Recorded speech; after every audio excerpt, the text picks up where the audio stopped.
G'day real estate investors. I just thought I'd do a bit of a walk and talk this morning, so there we are. How's that? That'll do. Yeah, nice views here, see? Beautiful. I'm gonna go for a walk down the creek, but yeah, wanted to talk to you about what's happening in the real estate market here in Australia. Now, I haven't done a lot of research on the capital cities. I'm not in a capital city, but I'm selling properties to people, dealing with people that are selling in higher price markets around Brisbane and coming to the north, where in some areas the prices are a little bit cheaper in dollars. So as you know, I like my ratios. I like my gold to silver ratio and my gold to house ratio. So everything's a ratio because we want to take advantage of when the ratios change rather than be stuck in one asset class, hoping that it'll always go up in dollars. So what's happening right now? Yes. So I'm speaking to these people's agent, and they're telling me, yep, we sold a house just up the street, very similar, for $860, only a little while ago, a couple of months back or whatever, or a month ago, and we should be able to get $860. So that's no worries. We'll get our first open home on Saturday, and we'll probably have a contract on it straight away. And then these people will be able to buy something in where you are in your area. Okay, that's all right. I'm just tripping over a stick. And then 2 weeks later, they really wanted to move. They wanted to get out of debt. They found an investor, but at 800, not at 860. So there's a bit of a discrepancy to what the agent thought, and that's not unusual. But I'm tripping over rocks now. In an up market, if you want to call it that, sometimes you get it wrong the other way, where you say, well, we should be able to get this, and you get more. The market's the market, and that's okay. You can't, if you're not buying the property, you're not determining the price. You can look at past sales, but you can't look at future sales. But anyway, so they discounted, and they're buying a very cheap property in this area, in a town that's sort of booming in real estate terms, and the prices are double what they used to be, of course. So we think that they're high, but they're only 200,000. Like you buy not the greatest house, but for 200,000, you'll get some acreage out of town that'll get up there in the 5, 6, 7, 8s, whatever. But anyway, so they're leaving a more pricier area for a cheaper area. So that's okay. But yeah, the $60,000 discount on the one down south, I think, is a sign of things to come in dollars. We've also building company collapses. In 2022, there was 1,700 approximately building company collapses in Australia. Now this is the mirroring the 2007-8 financial crisis, where building companies started to collapse. And then I remember quite vividly HIH, the guy that worked for them called them homes in a hurry. I remember when HIH collapsed, owing millions of dollars to contractors. That was sort of a big turning point, or a big part of the collapse in 2008 for me. Sticks in my mind. So 2022, we had 1,700 collapses of building companies. In financial year 23-24, we had 2,800 building companies collapse. Just in the last few months, the amount of people that have told me that all you've got to do is buy real estate and you can't go wrong, it's just going to keep going up. Everyone's telling me it's just going to keep going up, or they have been telling me up to recently. So the large rural properties around here, they're starting to drop their prices, or they have been getting less than they could have a couple of years ago, put it that way. Now, we're on the back of a doubling, sort of a doubling every 10 years to keep up with inflation and all that stuff, like real estate doubles, which means the dollar halves every 10 years. Because the real estate, unless you've done something to it, it's a house and land, or it's a farm, or it's a piece of land, that doesn't change. That can't really go up. It just stays where it is. It's only the amount of dollars that it takes to buy it that goes up, which just is a devaluation of the dollar. The dollar real estate ratio changes in real estate's favor, really, and at the detriment of the dollar. But the dollar is the unfixed thing. It's the floating abstraction that's not real, not these days, compared to real estate. That's what they call it, real estate. Anyway. So yes, bigger, higher priced, $3, $4, $5 million properties, $2 million property, farmland in this area has been slowly, you're getting less, per hectare or per acre than it did before, just in the short term. Over time, of course, God, you used to be able to buy 100 acres and a nice big old Queenslander and a shed here for $750, and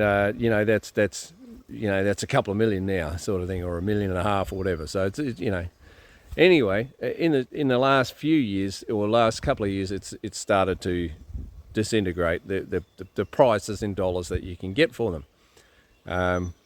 In my mind, they're not worth any less or more. It's just the amount of dollars you got to use. So we're starting to see the rot really set in now.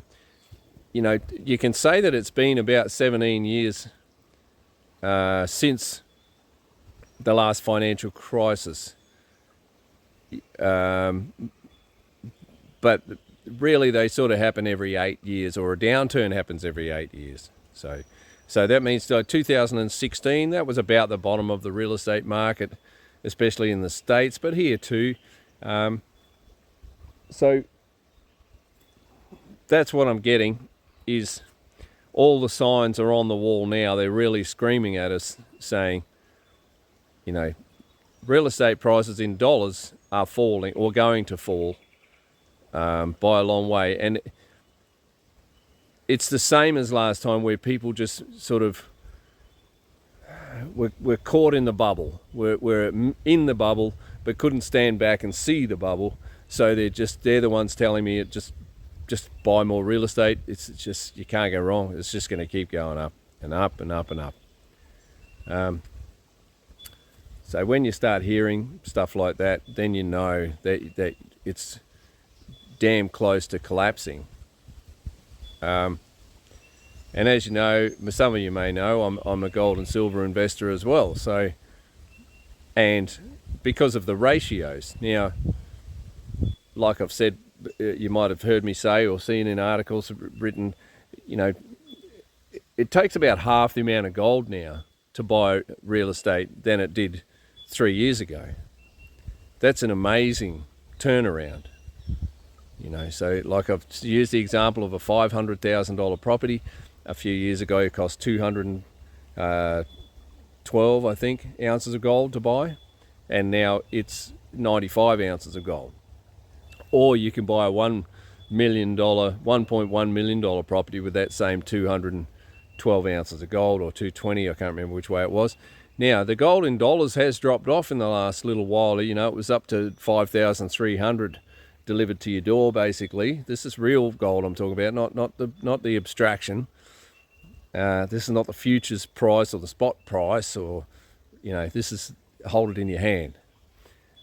Because that's all that matters, really, you know. If you can't redeem it for real, then what is it? So the real estate has crashed 50% in the last 3 years against gold, which is fantastic for gold stackers and silver stackers. Silver stackers not so much, but gold stackers are silver stackers too normally. Now why? Now let's the gold to silver ratio is another very important ratio. So at the moment it's around 100 ounces of silver to buy an ounce of gold, and traditionally it should be around 15, just for the rate it comes out of the ground. And this is all in dollars. We're still talking in dollars, but it takes physically takes 100 ounces of silver to buy an ounce of gold. When that ratio changes for the better, as in for silver stackers, if it gets down to 20 ounces of silver to buy an ounce of gold, you should have already been selling your silver and buying gold. So I don't know what's going to happen. In the 2008 crisis, gold fell with the market. It halved. So if you're holding gold today we're talking Australian dollars. Apologies to the American listeners and viewers, especially on my podcast on the Amateur Economist. It's I'm majority US listeners, so g'day to the US listeners, and I'm talking in Australian dollars. So be prepared for your gold. Even if talking to the US listeners as well, be prepared. If we have a real fair dinkum financial real estate bubble burst crisis, for it to get back down to 1700 or at least 2000 or something, none of this really matters because the dollar doesn't matter. I'm just walking through the creek. None of that really matters. But if you want to talk in dollars while we're still using it as a medium of exchange, then be prepared for it to, halve on the way to it, doing a 5x. So that's where the strong hands are really going to hang on, and the weak hands are going to sell out, because most people, when they see something they're invested in dropping that's easy to push a button and sell, they'll push the button. Oh, I don't want to lose any more. But whether that's going to happen this time or not, whether it already happened in 2000 down to 2015 when it was at its all-time low, I don't know.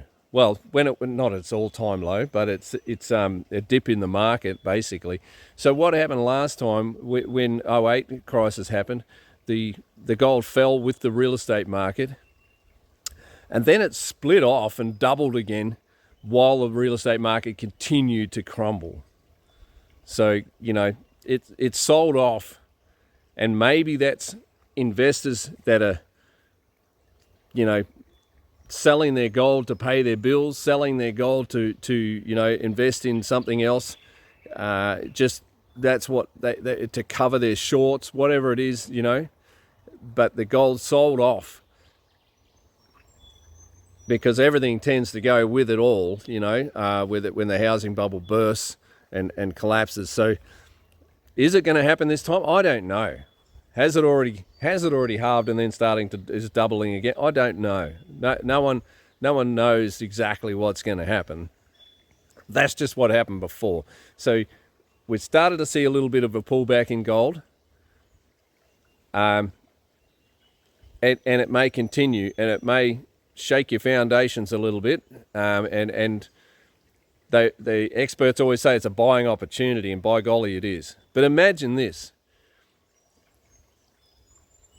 A lot of, there's people out there saying 80%, drop, all this stuff. Like, the reason why I say it doesn't really mean anything, because the dollar's not worth anything like it was before anyway, and it continues to be worth less and less. But in the meantime, let's call it a 50% decline in real estate prices. So let's say $1 million property today is $500,000 in 4 years' time, 2 or 3 years' time, whatever. Imagine what that's going to do to the gold house ratio if gold doesn't drop, or if gold drops and then bounces back like it did last time. Imagine when it bounces back. Imagine this time when prices are at all-time lows in real estate in dollars, and gold is way higher. And there are predictions, but I'm a little bit skeptical of predictions. Like there's predictions that it'll be 4,000 US an ounce, by mid-2026. This is just a prediction. It could be $10,000 an ounce. It could be fucking 1,500. We don't know. Do I swear then? I'll have to tick the boxes over 18 now. Yeah. But no one really knows. But all I know is in the last few years, 3 years, 4 years, the gold to real estate ratio has changed for the better for gold and silver stackers. Silver hasn't, in 10 years, silver's doubled. Just like real estate. God knows what gold's done, but, so silver, I convinced the guy to buy silver a while ago, as in just told him the story, and I thought he got it, but he didn't really, because he's held it for 12 months and go, it's done nothing, it's gone sideways, I'm getting rid of it, it's no good to me, it's sitting there, it's a hunk of metal. That's not the idea, mate. If you wanted liquidity, you should have just stayed in dollars, So he's selling off, trying to sell me kilos of silver and stuff, and that's all good because I'll snavel them when I can. And because it's still it's still buy, it's still a massive buy.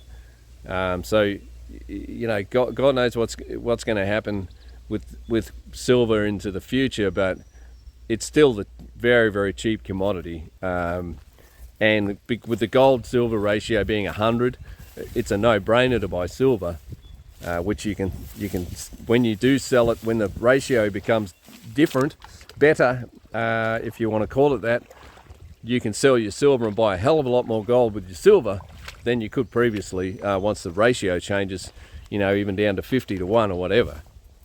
If you're at 100 to 1 silver to gold and it goes to 50 to 1, you can buy twice as much gold with your silver.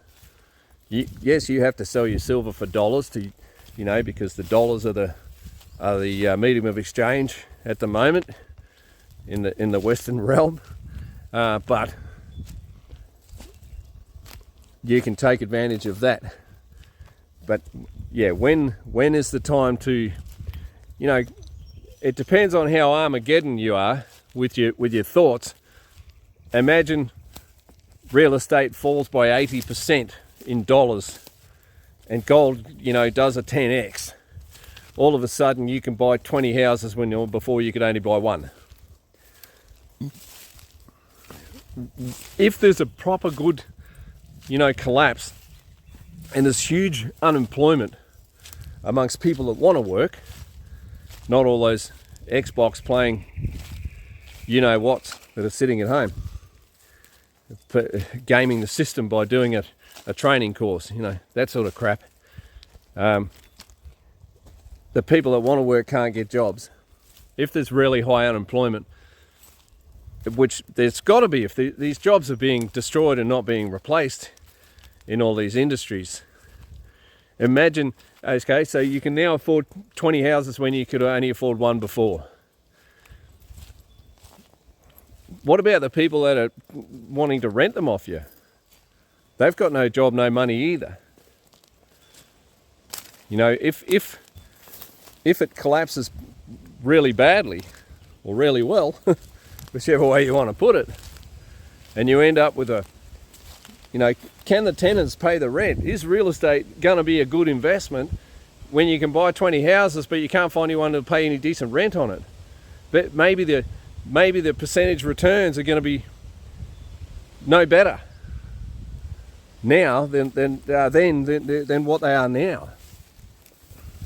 And what happens when these communist local councils in Australia, when all these government charges like your rates and everything, what happens when no one can pay them?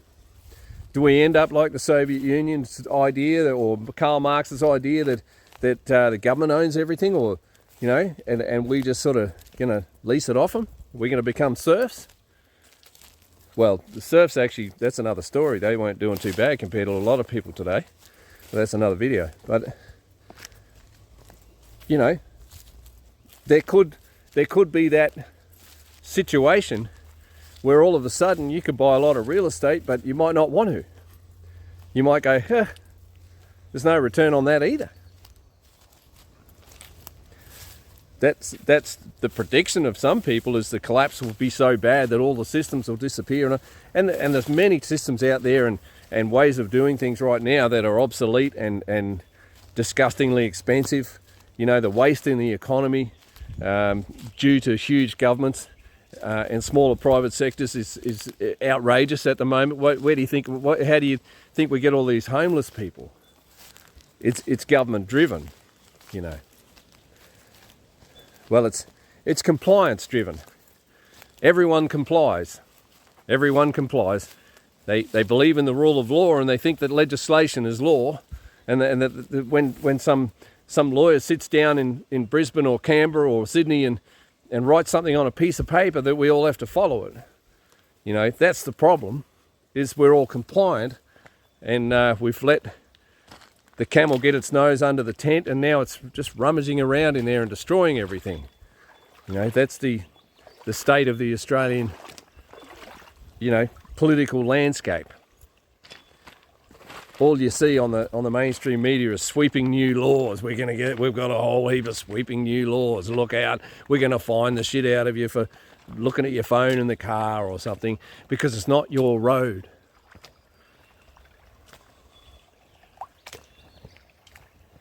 But I don't know the exit strategy. We're just going to have to wait and see. And there is many people fearful, and they should be, of digital dollars. You know, as you know, no internet. If you haven't paid your phone bill, you can't even move your own money around, what you think is money, in your bank accounts, because you can't log on. You need this device I'm talking to you on now, you know, just to use your bank account. If that disappears, you know, as we all know, like you've all right, just checking out a dead tree, see if it's some firewood. Once that disappears, you've got nothing. So think of it as nothing right now, because in halfway through this video,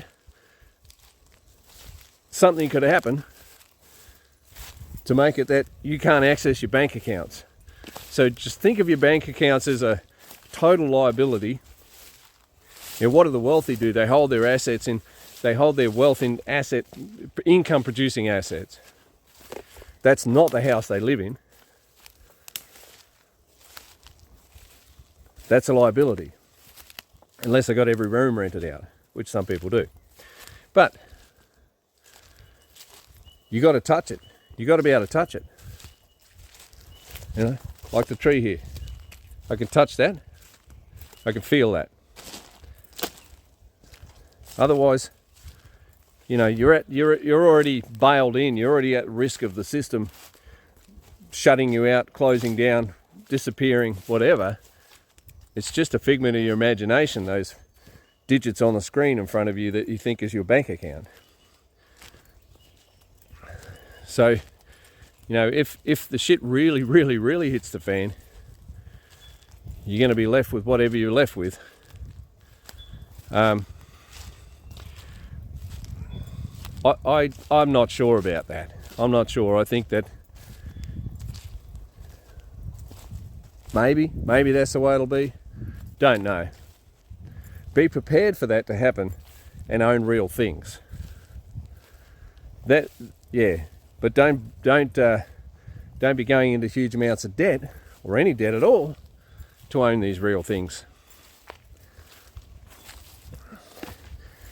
Some people do. Some people will use debt to take advantage of the inflation situation. If we get inflation, You know, what we need is a deflationary depression. And I think it's coming. And we're talking deflation in dollars. That's when yeah, I don't know whether I'll I might stop the video there because I'm off on a tangent too much. But I've been saying it for years, that we never really recovered, we never really fixed the problems that caused the financial crisis in 08. Not we, you and me, but the financial markets were never really recovered. We've been in a sort of a recession, depression ever since. They've kicked the can down the road a bit harder and a bit harder, but at the end of the day, they just blew a bigger bubble up, and now it's out of control. The size of it, the debt bubble. So hopefully this collapse, if it's coming, will remove the moral hazard and bring some reality back.